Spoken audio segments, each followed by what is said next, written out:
À mi-chemin de la montagne, l'homme fut soudainement attaqué. Quand il reprit connaissance, il se retrouva entouré par un groupe de costauds. En réalité, ces hommes étaient tous des ouvriers de l'usine d'eau. Ils accusèrent Jack d'avoir utilisé son âne mécanique pour leur voler des fournitures en secret. Jack protesta de toutes ses forces, expliquant que son âne mécanique avait été volé et qu'il était monté en montagne justement pour le retrouver.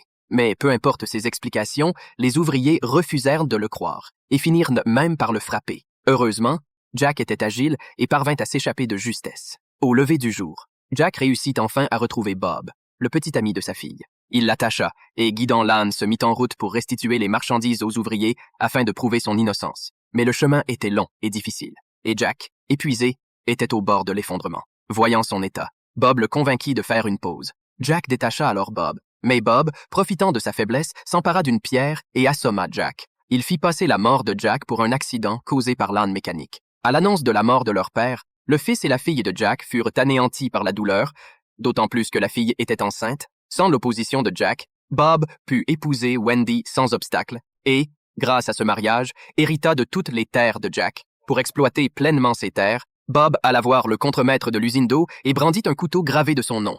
Il le menaça de détourner la source d'eau vers ses terres, sinon il l'accuserait du meurtre de Jack. Or, quelques jours plus tôt, il s'était disputé violemment avec Jack. Ainsi, s'il faisait cette déclaration, tout le monde le croirait.